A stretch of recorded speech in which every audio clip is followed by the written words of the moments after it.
Bien, entonces voy a tratar de hacer una cosa más bien sintética para que podamos, sobre todo, dialogar. Como digo, yo tengo también el ánimo de aprender y entender cosas como ustedes que no entiendo en realidad de entrada. Y bueno, lo que yo quisiera plantearles, no sé si es exactamente un análisis de coyuntura, quizá algunos elementos para entender qué ha sido este largo proceso ya de 8 años del gobierno y lo que viene pasando en el país. Y como a mí se me había pedido que haga una cuestión un poco más relacionada con lo que ha venido pasando a nivel de la economía, entonces voy a tratar de centrarme un poco en eso, pero no voy a dejar de mencionar algunas cosas de lo que me parece que está ocurriendo también a nivel político. Y yo empezaría con lo obvio, ahí sí, con la coyuntura más inmediata, la de hace 12 horas. O sea, es decir, lo que acaba de ocurrir, lo de estos días, nos muestra cómo está la correlación de fuerzas, lo que ya decían los compañeros, ¿no? Es decir, de pronto la derecha se moviliza un poco y logra detener cosas del gobierno. Es decir, y claro, cuando digo la derecha, no estoy refiriendo tanto a la derecha de dentro como a la derecha de fuera del gobierno, que eso habría que tenerlo en cuenta. Pero más allá de eso, digamos, no es solo un golpe efecto de los sectores empresariales o cosas así, hay un elemento con el que hay que, o que habría que tener muy en cuenta, y es esto de cierta derechización de sectores de la sociedad importante, que yo diría, me parece que están más ligados a las capas medias sobre todo, pero que en términos de la disputa política es un factor con el que hay que contar. Es decir, ustedes han visto en estos días que de pronto ha surgido un sentimiento fuertemente anti-izquierdista, más allá de las herencias. Lo que ha estado en juego es todo un cuestionamiento a cualquier idea que pueda o cualquier posición que pueda sonar a izquierda. Y creo que ese es un elemento que hay que tener en cuenta. Es decir, de pronto estábamos minimizando un poco eso y creo que ahora eso apareció con mucha fuerza. No estoy diciendo que sea la sociedad en general, etcétera, pero digo, hay un sector de las capas medias urbanas importante, apoyado además por ciertos sectores de las élites y demás, que además tiene capacidad de poner gente en la calle, tiene capacidad de poner gente en la calle con una violencia fuerte. Es decir, de pronto, claro, uno ve cosas delirantes, mira las entrevistas a empresarios, a economistas de derecha, en la prensa, en las radios. Y claro, el argumento era, es que ya empezó el comunismo, y qué horror el comunismo, y nos van a quitar todo. Entonces, claro, me parece que ahí eso nos deja muchas lecciones. Pero del otro lado, para no ser tan fatalistas, yo diría también, digo, antes de entrar en el análisis, con esto como punto de partida, creo que no hay que subestimar tampoco a la izquierda. O sea, ¿y a qué me refiero en concreto? La pregunta obvia, porque creo que a muchos nos cogió, a mí en particular, para mí fue así sorprendente, el anuncio de la ley de herencias y la ley de la plusvalía. O sea, la primera pregunta para mí, como habrá sido para muchos y muchas de ustedes, fue, ¿y esto por qué? Claro, la respuesta inmediata es que están haciendo una estrategia electoral para medio ganarse el apoyo de alguna gente, fingir que todavía hay algo de izquierda y lograr ciertos apoyos. Lo cual es válido, pero me parece que, y es más, yo podría decir que con seguridad fue una movida de ese tipo. Pero me parece que habría que ir un poco más allá, porque el tema es, cómo están leyendo la realidad. Y me parece que de algún modo fue una respuesta a las movilizaciones últimas de los sectores de trabajadores, sobre todo, que dejaba ver que había reclamos desde estos sectores que de algún modo había que satisfacer. Y digo, aunque haya sido una medida maquiavélica, electoralista y todo, de todas maneras nos dice algo sobre cómo se estaba leyendo la correlación de fuerzas de la sociedad. Y me parece que quizá, y esto no es más que una hipótesis, quizá desde el gobierno fue una respuesta precisamente sobre todo a las dos últimas movilizaciones que fueron importantes y que quizá les pusieron en alerta sobre la necesidad de tenemos que tomar algunas medidas un poco progresistas que no nos permitan desconectarnos con cierto sector de la población que esté ahí.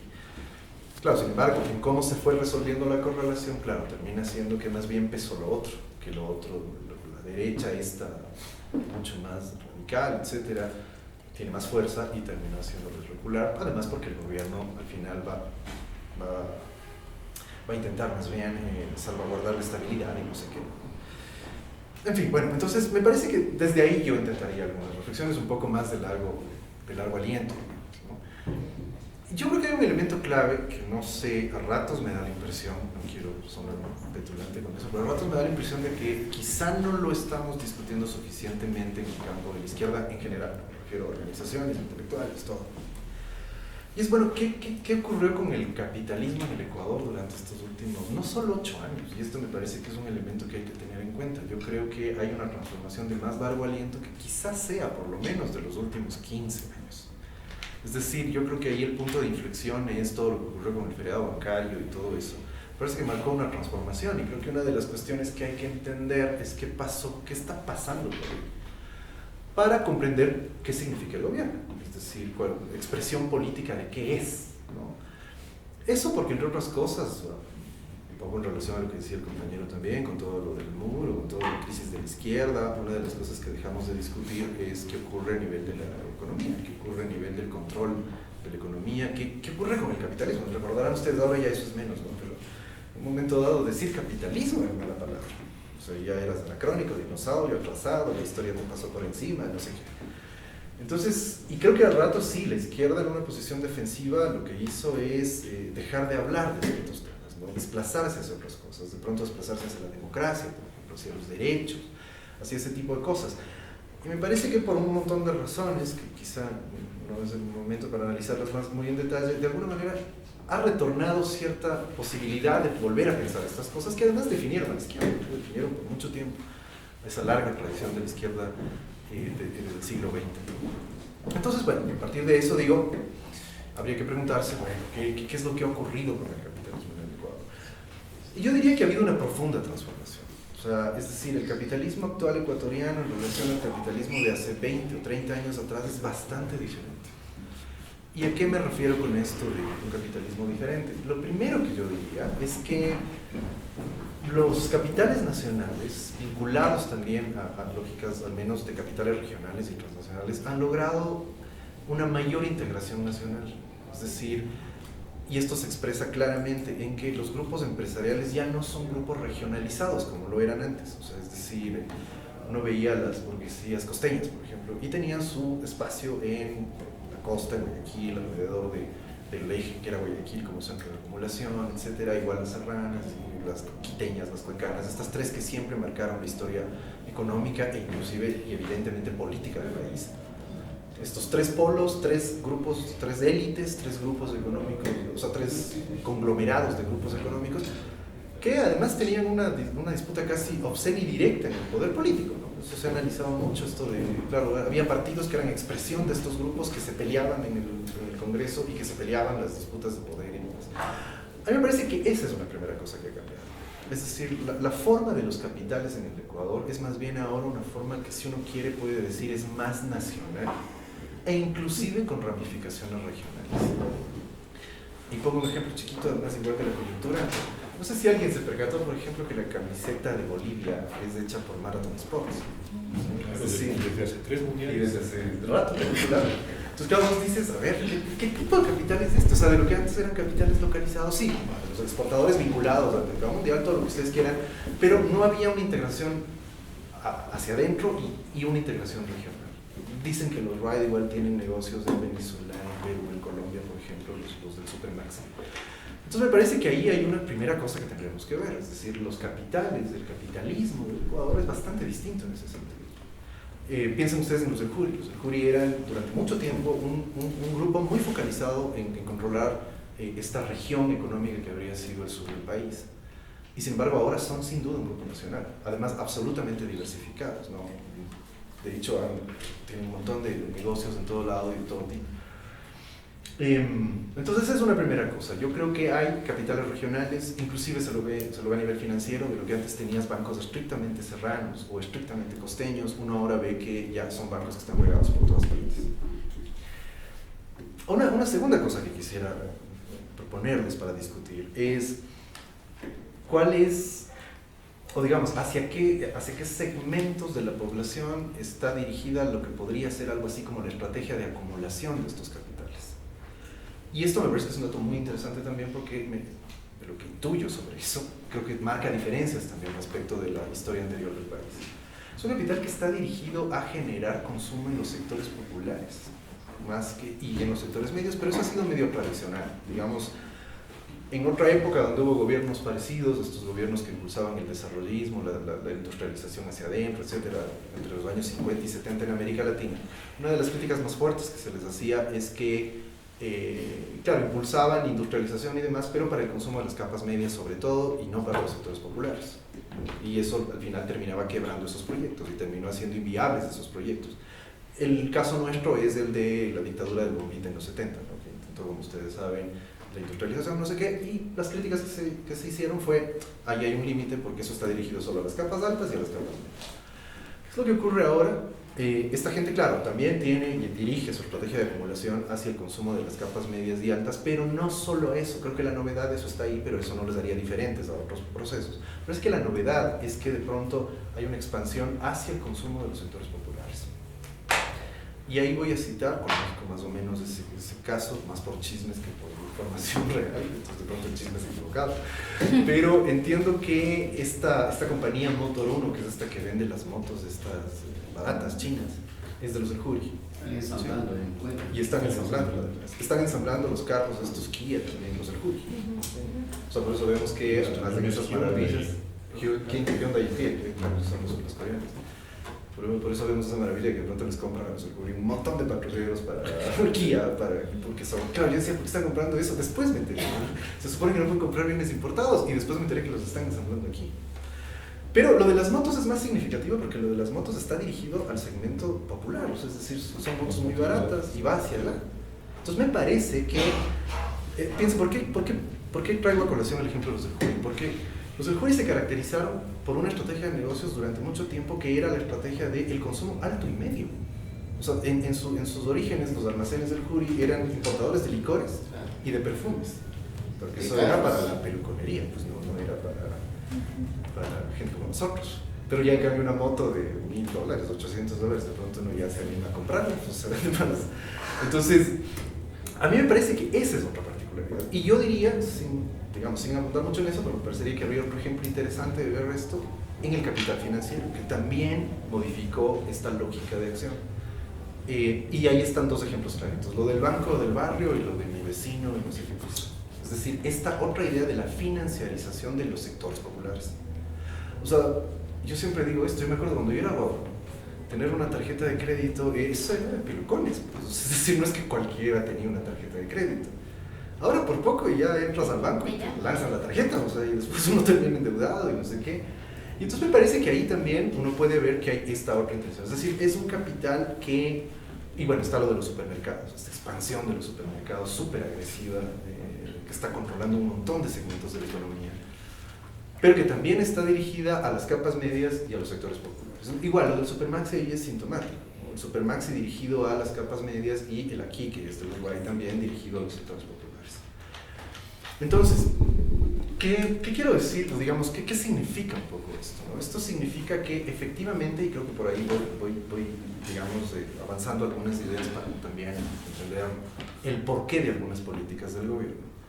Estos son sectores, o son burguesías, y son sectores del capital interesados en el desarrollo de un mercado interno. Es decir, su existencia económica depende de que haya un mercado interno desarrollado. En eso se diferencian sin duda de las viejas oligarquías. Las viejas oligarquías vendían banano hacia afuera, vendían cacao hacia afuera, y no les interesaba lo que ocurría con el mercado interno. Estas, en cambio, les interesa muchísimo la posibilidad de que ese mercado interno se expanda. Y me parece que ahí hay una diferencia que es necesario tomar en cuenta. Es decir, eso no significa que sean buenas, malas, no sé qué, sino que es un dato de la realidad. O sea, en la realidad, estos sectores están dirigidos hacia ello. Ahora, ¿cuál es uno de los efectos que me parece que esto tiene? Este sería, digamos, un tercer elemento. Al ser sectores poderosos y que además, y esto es una cuestión particular, no están disputando la misma lógica de acumulación con los viejos sectores oligárquicos. Porque claro, como los viejos sectores oligárquicos estaban desconectados de la posibilidad de un mercado interno, del consumo popular, de un consumo ampliado de las capas medias también, no les interesaba esa discusión. O sea, lo que lograron estos nuevos sectores hegemónicos, y por eso digo que yo habría que ubicar el inicio de este proceso mucho antes del gobierno de Correa. Lo que lograron estos sectores es encontrar que ahí estaba la posibilidad de consolidarse como sectores hegemónicos a nivel económico. Y con el feriado bancario, sobre todo ahí un factor clave es la capacidad de consumo que generaron las remesas de migrantes y el mejoramiento de los precios del petróleo, esta gente empezó a capturar la riqueza que la sociedad estaba generando a partir de impulsar estas lógicas de expansión de los mercados hacia los sectores populares, ¿no? Eso tiene, y ahí voy a este tercer elemento que me parece que es crítico, eso por la naturaleza, quizá convendría discutir mucho más de eso, pero por la naturaleza de esta forma de acumulación de estos sectores, eso conduce inevitablemente a una enorme concentración de la riqueza, ¿sí? Porque, claro, ¿con quién están compitiendo? Digamos, esa es la diferencia que hago entre las viejas competencias, entre las oligarquías que al final disputaban más o menos los mismos cotos de negocios, digamos. Acá no están compitiendo con otros sectores de la burguesía, están compitiendo con las economías comunitarias, con las economías populares, con las economías de subsistencia. Y claro, competir es un decir, o sea, competir es entre comillas. Están evidentemente destrozando las economías comunitarias. Es lo que ocurre con el capital comercial. O sea, miren ustedes lo del Supermaxi. Claro, uno ve, cuando va al Supermaxi, pues uno sí compra en el Supermaxi a veces. Entonces, cuando uno va al Supermaxi ve todos estos productos que están sacando, que son marcas Supermaxi. Y claro, uno encuentra un montón de productos agrícolas, ¿no? Canguil, frejo, lenteja, un montón de marcas Supermaxi. Pero cuando uno ve eso, lo que piensa es, qué bestia, o sea, ¿cómo están controlando la producción agrícola para tener abastecido todo el Supermaxi con este tipo de cosas? Entonces, es lógico que ahí el proceso de expansión es sumamente acelerado. O sea, digo, yo no creo que lo hayan planteado como una estrategia tan clara. Esto es más propio de la dinámica económica de cómo están acumulando. Al final de cuentas terminan concentrando la economía porque sencillamente la economía popular no puede competir con eso. En las ciudades hay un ejemplo clarísimo. O sea, uno ve cada vez más, quizá más en los sectores medios, eso sí, sin duda, ¿no? Pero uno ve cada vez más gente que compra mucho menos en los mercados y mucho más en los supermercados. En los mercados es muy rara la gente que, al menos digo, en los sectores medios sobre todo, es muy rara la gente que hace compras en los mercados. Cada vez muy rara. Yo recuerdo, antes era más bien lo extraño, era ir a comprar en el supermercado, ¿no? Entonces me parece que ahí tenemos estos signos de esta enorme concentración de la riqueza. Y creo que también ahí, como digo, hay un capital financiero nuevo. O sea, es decir, este capital financiero también ha concentrado capital, pero está articulado a esta lógica de favorecer sobre todo la financiarización del mercado interno, ¿no? Y ahí tenemos otro ejemplo que me estaba olvidando mencionar, pero creo que es importante tenerlo en cuenta, que es sobre todo lo que está ocurriendo en el centro del país. Y es esto del surgimiento de nuevos sectores financieros, completamente alejados a las viejas élites, ¿no? Que son sectores, por ejemplo, de burguesías indígenas que están vinculadas a las cooperativas de crédito. Esto en Tungurahua, sobre todo, me parece que es un ejemplo muy, muy curioso de esto. Hay una expansión igual muy fuerte de estos negocios, como todos sabemos ya hasta tienen equipo de fútbol y no sé qué. Claro. Pero me parece que esto es efecto de todo esto. Es decir, de pronto ahí está. ¿Y qué significa esto en términos de, señor, un cuarto elemento? ¿Qué significa esto en términos ya más bien, antes de entrar un poco a la discusión política, un cuarto elemento que se me está yendo ahí es algo que no hay que perder de vista, y es que es mucho más difícil de comprender. Yo la verdad ahí tengo un poco claro qué es lo que pasa, pero que hay que tenerlo en cuenta, que es cómo esta dinámica interna, porque no es solamente interna, esta dinámica interna está vinculada a las modificaciones del capitalismo a nivel mundial. Yo sé que eso es una cosa grandota y gigante, pero que en concreto tiene que ver con este desplazamiento de la acumulación capitalista mundial hacia China. Entonces me parece que mirar esos vínculos es importante, y ahí vuelvo sobre los ejemplos que he dicho. O sea, piensen ustedes en los del Juri, Motor 1, ¿qué es lo que venden ahí? Motos chinas. O sea, ¿por qué?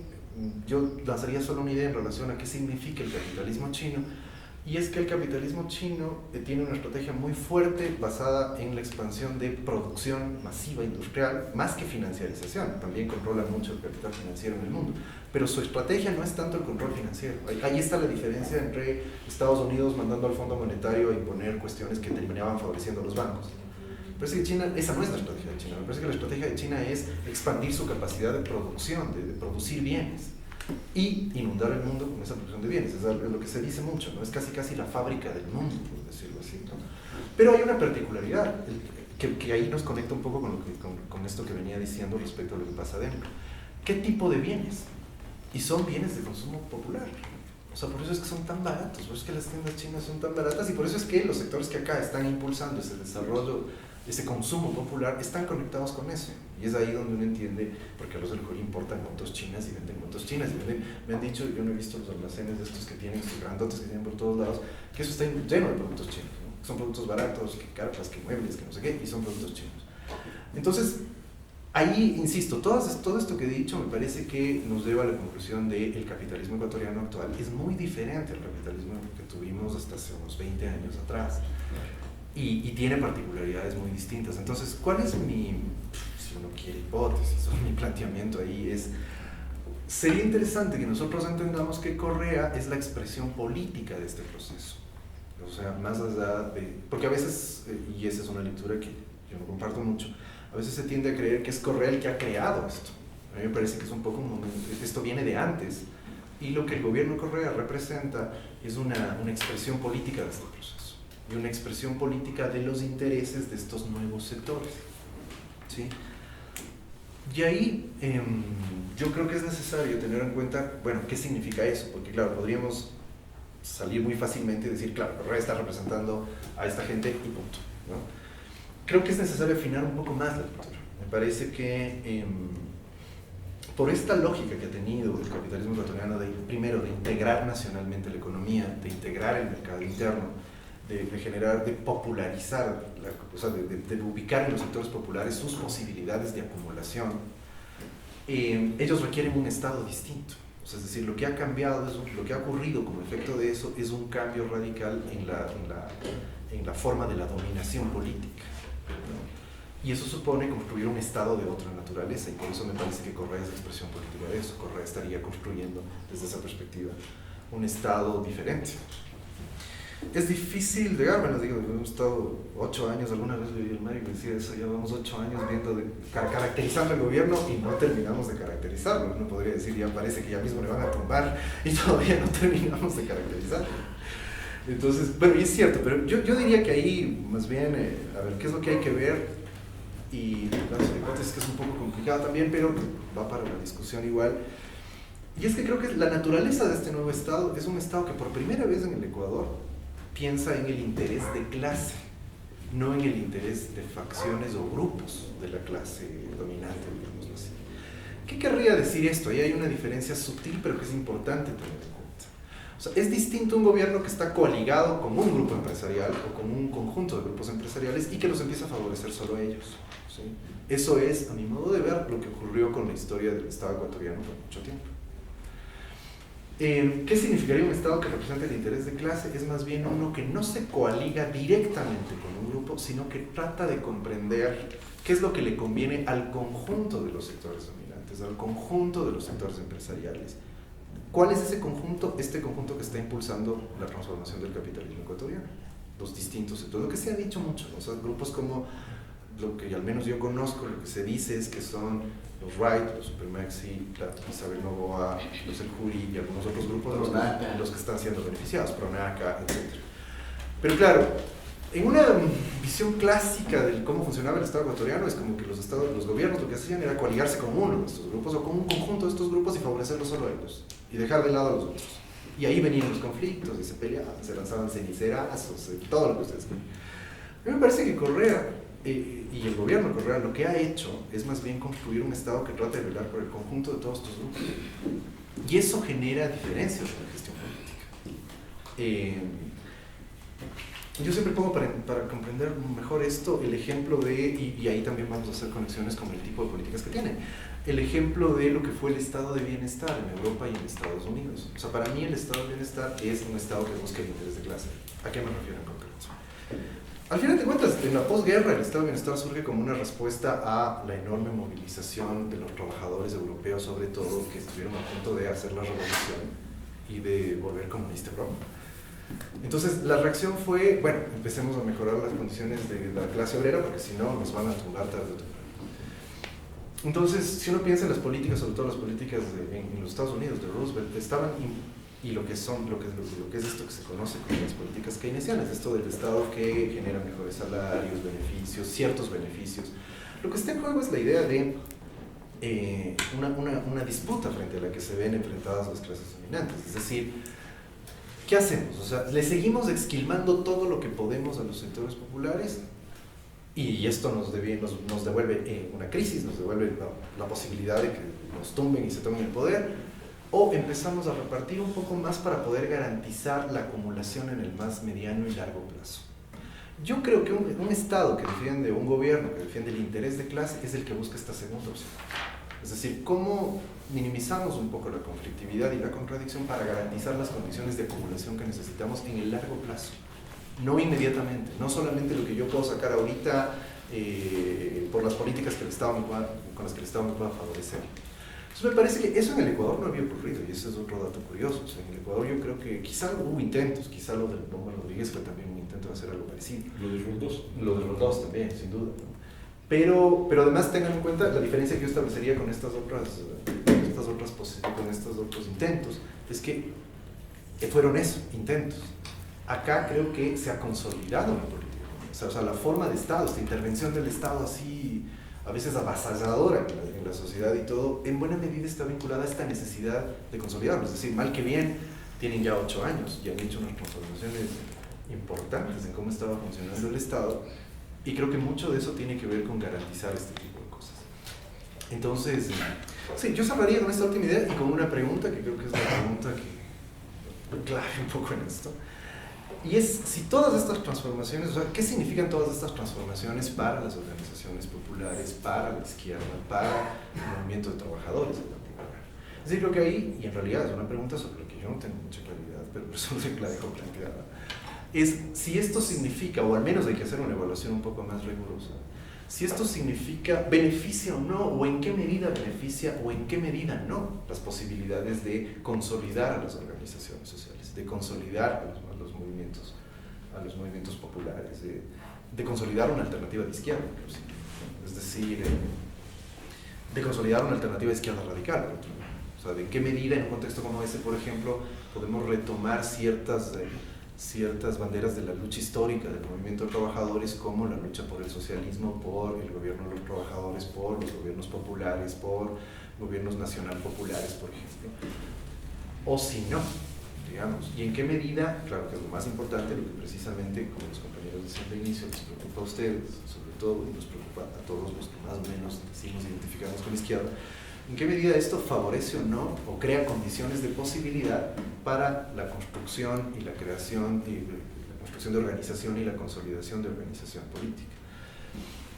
Ahí yo solo diría una última cosa frente a esto, y es que sí, es necesario hacer este mea culpa de, claro, venimos arrastrando una crisis larga de la que no hemos salido del todo, y lo que ha acabado de ocurrir en la coyuntura nos ha mostrado que de todas maneras, aunque como digo, tampoco hay que subestimar el rol que la izquierda ha tenido en esta última coyuntura, pero creo que sí hay que hacernos un montón de preguntas de si las estrategias que la izquierda ha tenido han sido adecuadas para aprovechar estas condiciones de posibilidad.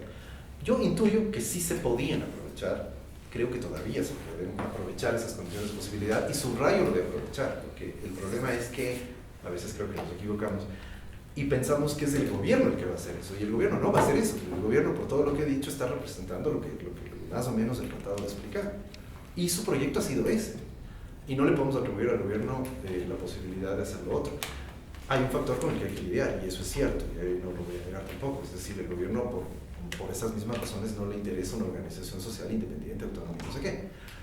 Pero también, la pregunta sigue siendo si esas condiciones favorecen o no la posibilidad, inclusive contraponiéndose con eso, consolidar a las organizaciones populares y a las organizaciones sociales. Y creo que ahí hay un factor, y con esto sí, ahora sí concluyo, que es crucial, es qué pasa con la población no organizada, con los sectores populares no organizados, con los sectores de trabajadores no organizados. Porque me parece que ahí el gobierno ha tenido una estrategia que al final ha terminado también boicoteando la posibilidad de que las organizaciones se consoliden. Ha sabido conectarse con los sectores no organizados, ha sabido generar ciertas condiciones de posibilidad ahí para favorecer más bien su proyecto.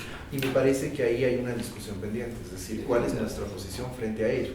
O sea, eso de lo que suele decir alguna gente, dejar de convencernos entre los convencidos y lograr más bien expandir las posibilidades de politización, de organización, etcétera, a sectores no organizados de la sociedad, que a mi modo de ver siguen siendo, y esto es un dato de la realidad, esto no significa ser correísta, borrego, no sé qué, los sectores populares siguen siendo un sector muy importante del respaldo a este gobierno. Entonces, algo más, y además ahí creo que sí hay que superar la teoría política del sándwich. Digo, no creo creo que sea que la gente solo por el sándwich, solo por la propaganda está apoyando al gobierno. Y ahí me parece que hay un montón, más bien, a partir de este dato, la realidad, hay un montón de preguntas para la izquierda, para los sectores organizados, que deberíamos tratar de dilucidar un poco para mirar qué posibilidades hay ahí de consolidar a las organizaciones y de consolidar una plataforma política que en realidad pueda sacarnos de esta terrible disyuntiva en la que hemos terminado metidos entre el desarrollismo de Correa y la derecha más reaccionaria tomándose las calles, ¿no? Bien, yo concluiría con eso. Gracias por su atención. Hacemos de una vez una ronda, si quieren hacer algunas preguntas o le hacemos al final.